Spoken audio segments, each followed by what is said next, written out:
Thank you everybody for joining me and are here to listen to my session. And today I will give you 5 different tips to make you a little bit better at Microsoft Teams. So welcome. And before we get any further, I think it's fair if I introduce myself. Hello, my name is Amanda Stanner. And like it says here, I blog, tweet, and like to talk about Microsoft Teams. So you can find me both at Twitter, my blog, and I've added my email address here as well if you want to contact me for something else. And I really enjoy what Microsoft Teams can do for us because it has so many different great things you can do with it. And yeah, so let's get started.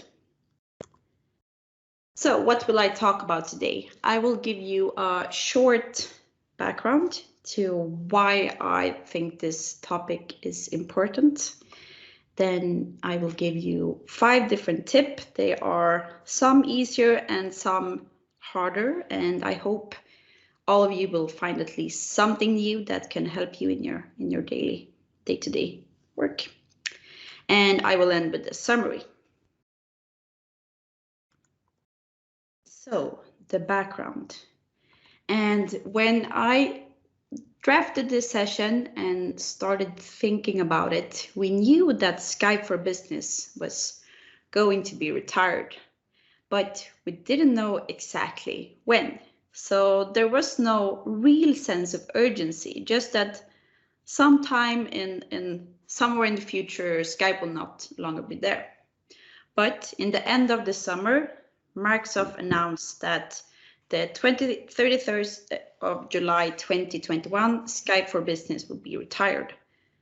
And not only retired, Skype for Business will die. So there will be no more Skype for Business. And hence, it's really time to start using Microsoft Teams and utilize all of the great functions we have there. And I think that most of you that are listening like Microsoft Teams and sort of know what it is, but I just want to make sure that we're on the same page here. And Microsoft Teams is truly the hub for teamwork, and Microsoft describes it as that. And I think that's just a perfect, simple way of describing it. It's a one-stop shop when you can go in and do basically everything that you need to do for your day. You can talk, you can have meetings, you can work with files, you can plan your day. It's just a perfect, simple place where you can find everything you need for today. And what I also enjoy is the fact that if you don't want to do everything from Microsoft Teams, you can reach almost all of the apps from their native apps as well. So you don't have to work on files inside Teams. You can just as well work in Word. So just a simple way of finding what you need for your daily tasks. So that was a super quick introduction to why I think this is important. So let's get into the tips. And tip number 1, bring the good parts from Skype for Business. Why stop doing something that works?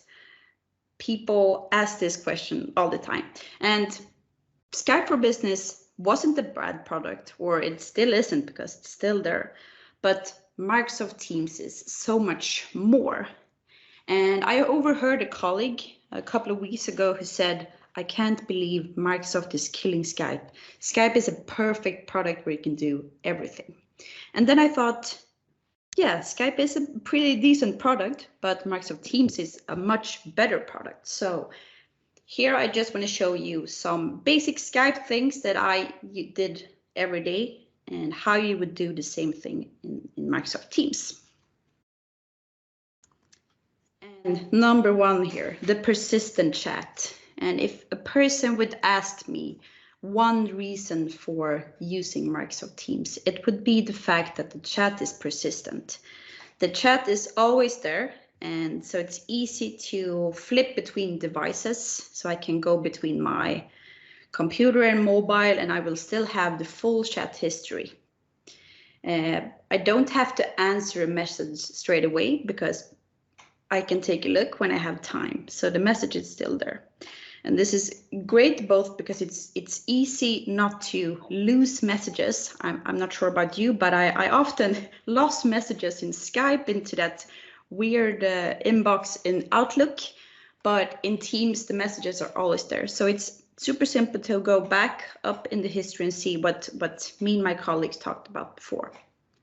Another nice thing about the persistent chat is, let's say you have a new team member to a project or your department. Looking back to Skype, would you have sent them all your emails you sent and all the chat histories? No, you wouldn't. But in Microsoft Teams, you join them to either your chat or your team, and they will see the full history, and it's easy for them to get on board on what's happening. Okay, another thing that I enjoyed a lot in Skype were working with contacts. And of course, you can do that in Microsoft Teams as well. It's just a little bit hidden. So here I want to show you how you can add a contact group. And I would add contact group for lots of different purposes. So it was easy for me to see all of the team members from project, or all the team members from my department, or maybe my company BFFs, just to have them in a gathered list, and I can easily see their status. So to do this in Microsoft Teams, you will have to open the chat tab, and there the recent chats will be displayed as default. But then we have something that says contacts, and here you can create new contact groups. So I will create a new one here. Hi Oktoberfest, nice to have you here. And there we have a new contact group where we can add contacts. And then we will have a lot of people. It will be easy to see if they're offline, online, if they're away, etc. So this is a very nice thing that was there in Skype, and it's still available in Microsoft Teams. Okay, something else that I used to do in Skype all the time is to make calls, of course. And calls are also available in Microsoft Teams. And I don't have any specific numbers or facts, but I hear all of my community friends talking about that Microsoft really thought of improving the quality for calls in Microsoft Teams. And when I think about it, I don't think I have it in large issues with calling, especially for my mobile app. That was super tricky in Skype, but it's really easy to make phone calls from Microsoft Teams. And I would say this is most common for one-to-one calls, or maybe in a group chat. But when it comes to larger calls, we have meetings, which is the next part of nice things from Skype. And the biggest difference, I would say, when we compare the meetings in Skype for Business to Microsoft Teams, are how that there are two different kinds of Microsoft Teams meetings. But before I get into that, I just want to show you this beautiful day view of the calendar. And finally, I hope all of you have the new calendar. I waited for a long time, and instead of just seeing the day view, we can now see month and we can see week, but this is a day view just to show you.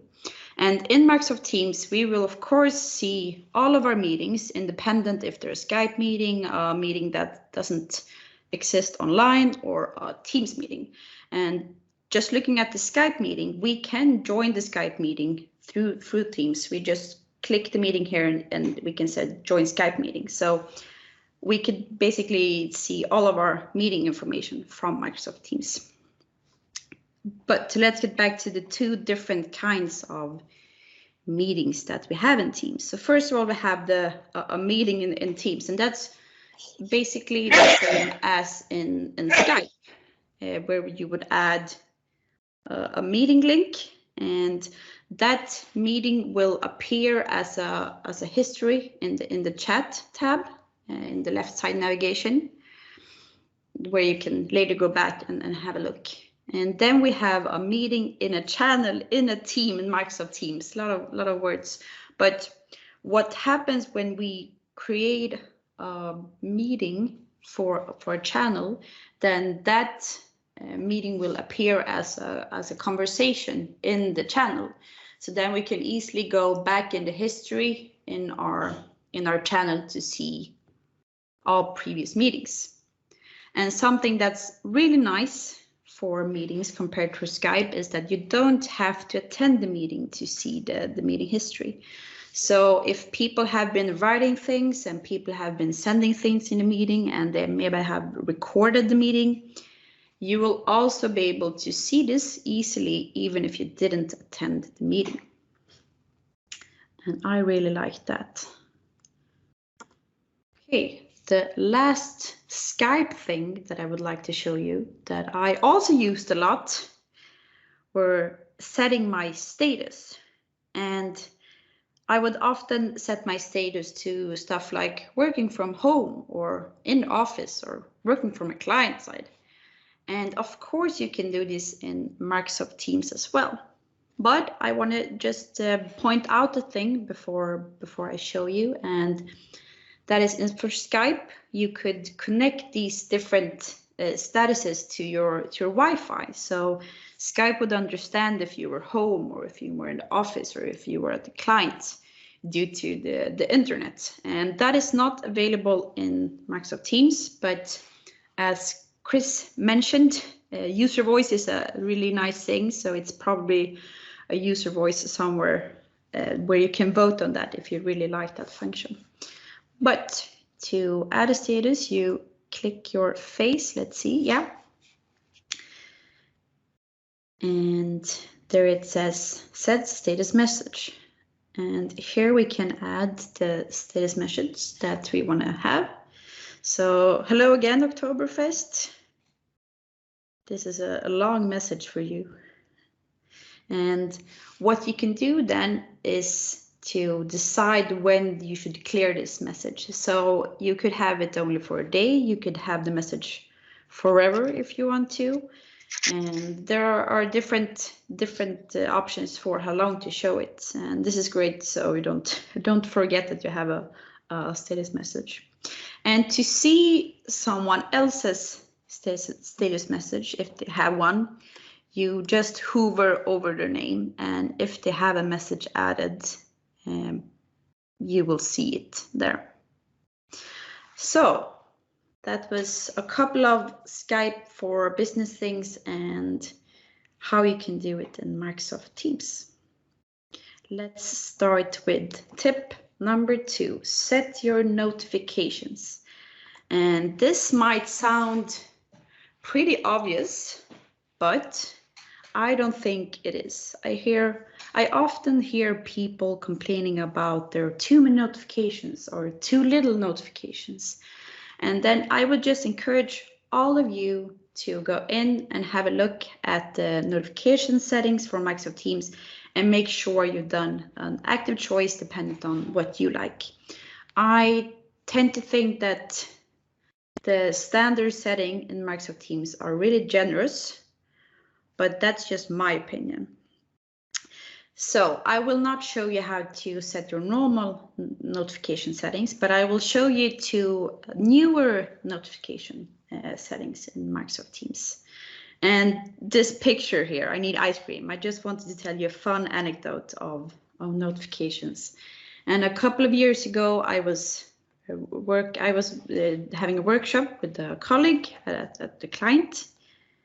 And it was one of those first spring days in Sweden. And I'm not sure about the people here in other countries, but those days are really holy in Sweden because you have it's the first time on warmth. So my colleague was sharing his screen, and then this notification popped out where it says, oh my God, I really need ice cream now.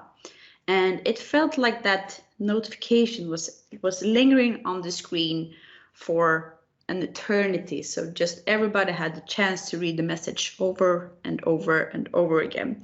So ever since that occasion, I tend to be really low on my notifications. I don't want to end up in a weird situation like that. But now I'm looking back and it was pretty fun, but it was really embarrassing at the time. Okay, but 2 new types of setting your notifications. And recently Microsoft released the option to set notifications for specific channels. And previously it was possible to set some sort of notifications for channels. Even me, who loves Microsoft Teams, had a really hard time understanding exactly how and what to click, but now it's pretty easy. So for every channel in a team, you click the ellipsis, and there you will see something that says channel notifications, and there we can decide how we want our notifications. For new posts, should we include the replies, or if we want for channel mentions. So this is perfect for those teams that has a lot of channels, because often you're not interested in everything. And now you can decide specific settings for all the specific channels. I think this is a great setting. Another thing when it comes to notifications that I would like to show you is quiet hours on your mobile. And I think this is a really important setting, and we'll have a look at my recording here. And I'm doing this for iPhone, but I'm pretty sure it's available for Android. So we have something called notifications, and there we have quiet hours. And there you can say you should have quiet hours daily, and from what time. And we can also have quiet days.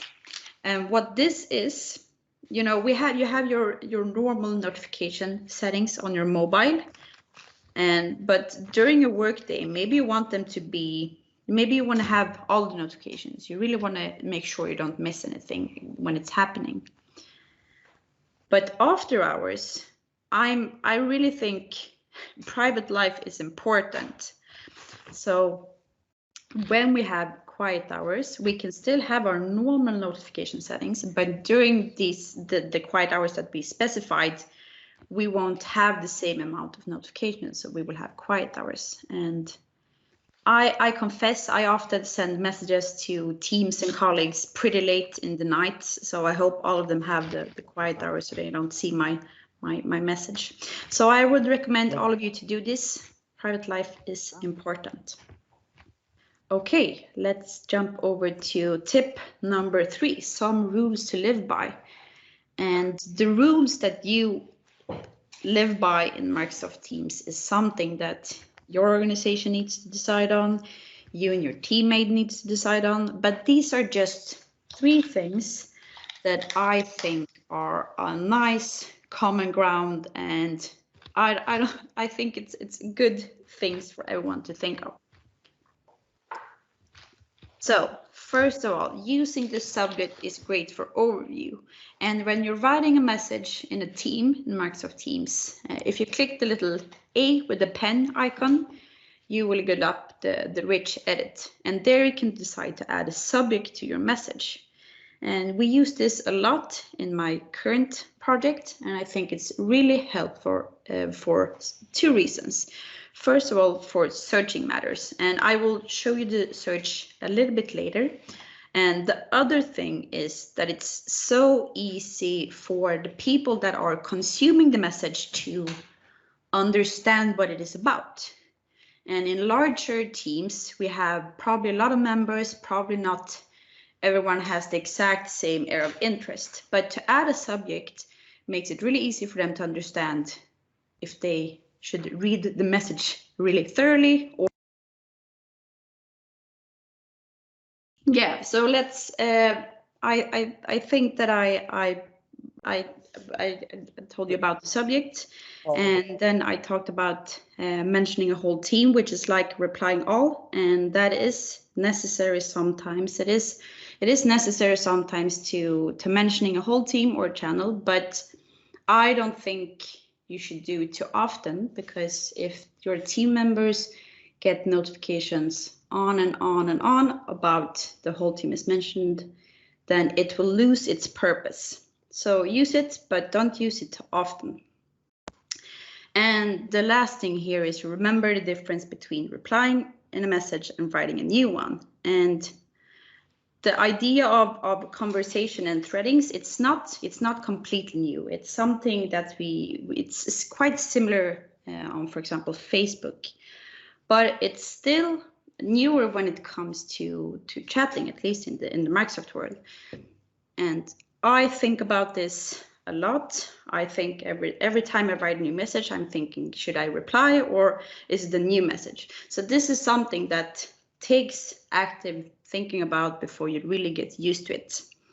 And what I usually do when I fail, because everybody fail, and if I wanted to reply in the conversation and I just add a new message, then I will copy my message, reply it in the conversation, and then delete the old one.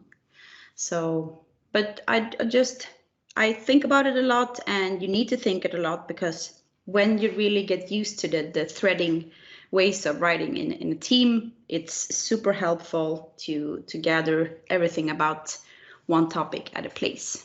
But take some time thinking too. Okay, tip number 4, working in several tenants. And I don't know how many of you are working as consultants, but I hope at least few of you. And it ain't easy working as a consultant. It ain't easy to have a lot of different accounts. And in a happy world, for me today, I have one client and I have my mothership, Avega. But I have colleagues that has 4 different clients. Then you have 5 different places where you need to be able to interact. And that is quite tricky. And Microsoft is really aware that people want the option to flip easily between different Office 365 tenants, and they are working on it, but that could mean a lot. So for now, I mean, I'm working right now, so I need to be able to handle this now. And therefore I have a couple of workarounds and one not workaround, sort of working thing that I would like to show you. So first of all is user profiles in Chrome, and this is really helpful. Then you create a profile where you add a nice title, a nice image. So I have my little panda here for my testing environment, and every time I click little panda, I will open a new browser window where all of the settings are pre-filled, so I don't have to add things every time I open it. So in this strategy, you would open, for all of your different user profiles, you would open Microsoft Teams in the browser. So a big con with this version, of course, is you won't have the gathered notifications, but it's still easy to flip around between them. And something more notable that I heard is that besides working in Microsoft Teams, this is really nice when you're in SharePoint or, for example, the admin center, because then you don't have to log in again. It's often the wrong password when you're trying to log in and out if you're just using the same window. So this is really nice. Now I don't need to use Edge, Internet Explorer, Firefox, Chrome at the same time. Now I can just use one browser with different settings. Another thing here is something that me and my team does at Avega.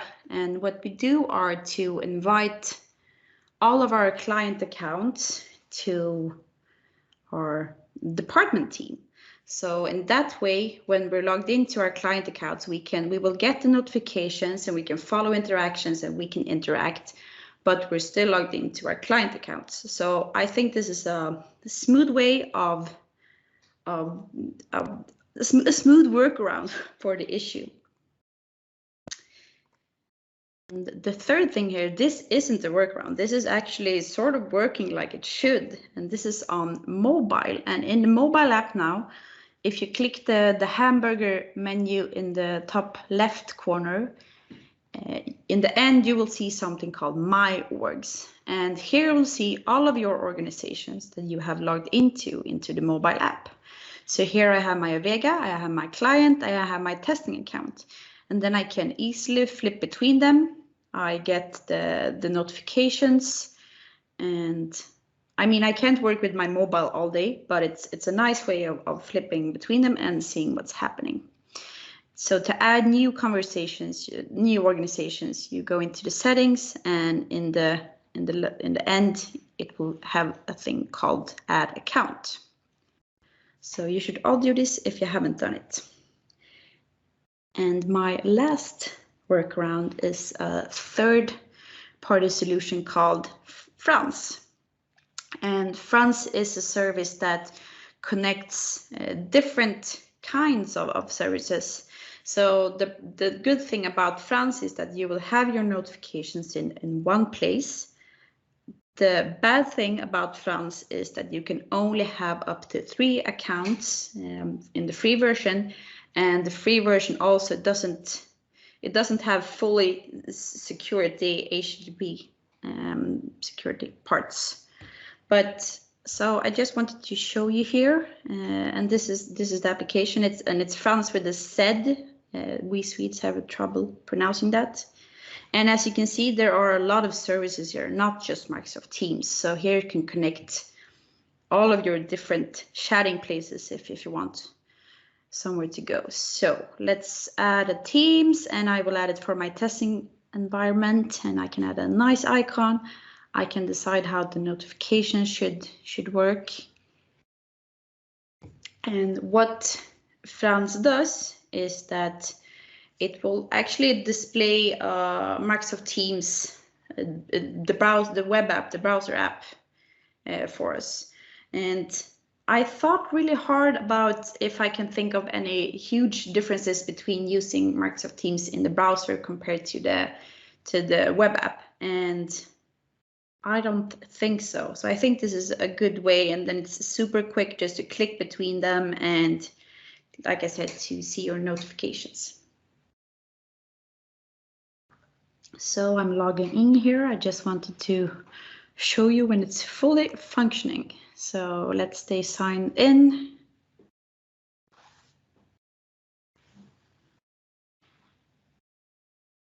And this is the first time here, so it's loading a lot. And like I said, use the web app here instead.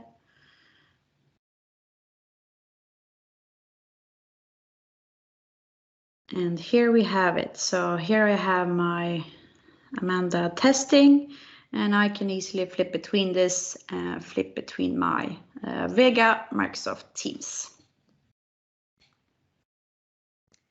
Okay, so let's get into my last tip, become better at searching. And I'm not sure if any of you, I talked about this session at a previously European Teams user group meet, but I think search is such a powerful tool, so I wanted to bring up this topic another time to really make sure you remember how to search. And yeah, are you losing information in the like 1,000 teams you're a member of? And it can be tricky because Microsoft Teams tends to grow, and then we have a lot of information, and sometimes you just forget where to find it. So therefore, I want to give you a few tips on how I usually do to find my information. And first we have some built-in things, and the first I will show you is commands. And I think that this is a thing that a lot of people have tested in Microsoft Teams, because when we click the search bar, I think it says something like type commands and you will see commands. So I mean, I tested that the first thing I did in Microsoft Teams. But the big issue I see is that there are so many available commands, and I don't know about you, but I tend to feel, nah, I will just skip this because there are too many options. So therefore, I wanted to tell you about my favorite commands, and maybe give you the spark to take a look at the commands again and just see if there are any that you feel are useful for you. So the commands that I use often are, first of all, mentions. And the command mention will show you a list of every time you've been mentioned. So it's easy to just see every time a person wants you specifically. And just a quick side note there is that this will only show your personal mentions and not when a team or channel that you're a member of is being mentioned, so only personal mentions. Then we have the command saved, and I love to bookmark things. I bookmark in Teams, I bookmark on Twitter, I bookmark on Instagram, I bookmark wherever I can. And bookmark is, or saving then in Microsoft Teams language, is a perfect thing for saving something for later. Saving something that you don't need to act on it now. Maybe you don't need to act on it ever, but you just want to save it because it's really good and you want to remember it. So I save a lot, and to find all of your saved items, you can use the command saved, and then Microsoft Teams will provide you with a list of all the things that you've saved. And the last command that I like is unread, and unread will give you a message of all of your a list of all of your unread messages. So if you have a lot of unread messages, this is a quick way to get them in one joined list. Okay, then we have the built-in filters, and this is also built-in, and some of them are a little bit newer and some are a little bit older. So let's begin with the messages and files. And when you search for something in the search bar, you will get into the filtering search results where you can filter on either messages, files, or people. There aren't any fun filters for people, so I won't mention that.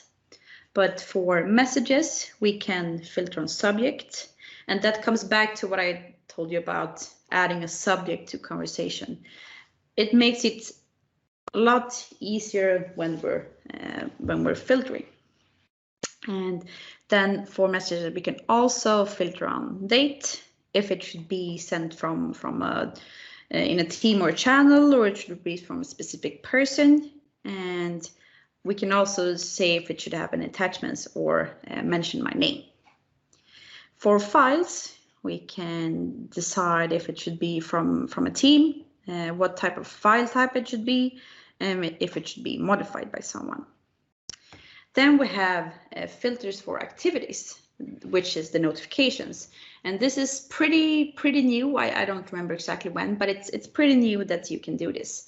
And then you can basically filter on the different kinds of notifications. So maybe you want to see all your likes or every time you were mentioned, then you can filter on that. And the last thing, filter on chats, that is also pretty new. And in chats, like I told you, I think it was tip number 1, all of your Microsoft Teams meetings that aren't connected to a channel, they will appear there. So you can filter on your meetings. You can also filter on all your unread messages, and you can also filter on muted messages, because you can actually mute chats when maybe you're tired of a person, but when you filter on muted chats, you can see all of them. So maybe you're in a good mood today and want to remove all the specific chat mutes. So then you can do that. So these were the 2 easy built-in things. And then we have our little more advanced hardcore searching, and that is by using search operators. And search operators is something that you would use in, for example, Bing or Google or the global Office 365 search. But you can, of course, also use this in Microsoft Teams. So I will quickly just tell you about these search operators. And the first we have is and. So searching for October and Fest will give me a result that includes both October and Fest. searching with the OR, so October OR Fest will give me a search result that includes either October or Fest, but of course results that includes both of them as well. The quotation marks is if you want to search for something specific, and I find this more useful for longer terms. So example, I love Oktoberfest would search for all the result that includes I love Oktoberfest. And then we have minus, and minus will exclude words. So if I would search for October and minus fest, then I will find all the result that contains October, but it does not contain the word fest. So if you're really certain that you don't want to find a specific thing, then you can exclude it.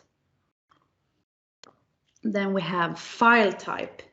And as I show you, this is a built-in filters when we're searching for files, but the file types available there aren't everyone in the world. And here you can write specific file types. Maybe you want to search for PNGs or JPEGs, I don't know. Then you can write specific file types here. Wildcard, the little star, is if you want to make sure that you're searching for something. So if you're searching for Fest wildcard, it would also include result that is Oktoberfest as one word. So adding a wildcard to the end of the word would just make sure that you're searching for that word just in the beginning, in the end, and in the middle of the words, just expanding. And the last one is parentheses, and that is for building smarter searches. Of course, you can combine these. Maybe you could do it within parentheses file type and then write October and Fest. Then you will search for a specific file type and Oktoberfest, so you can really build the searching. And I've written a blog post about this if you want to take a look in the more relaxed scene about this, so have a look if you want to. And the quick last thing I want to show you is something that I tend to forget often, and that is the Files tab in Microsoft Teams. And if you click Files, you have something called Recent, and there you will see the most recent documents you opened and you worked on. And this is perfect because sometimes we don't remember anything. We don't remember from it was, where it was, when it was, what file it was, anything about the name. And so looking at the recent is a nice way to see the most recent documents that you opened. And so a quick summary. I talked about tip 1, bringing the good parts from Skype. I talked about the persistent chat, calling, creating contact groups, different kind of meetings, and setting your status. Tip 2, I talked about your notifications. So set your notifications, take a look at channel notifications, and add the quiet hours on your mobile. Tip 3, I talked about some rules to live by. So subject is great for conversations in a team. Don't mention all too often, and really think about the difference between answering a conversation and creating a new one. Tip number 4, I'm talking about working in several tenants. So user profiles in Chrome. I talked about adding your client accounts as guests. I showed you the mobile, and I talked about the third-party solution France with the Z. And tip number 5, becoming better at search. So I showed you my favorite commands. I talked about some of them, filters, search operators, and the recent files under the file tab. So that was me and 5 tips to make it better at Microsoft Teams. So before I get into the last slide, I want to do some shameless promotion.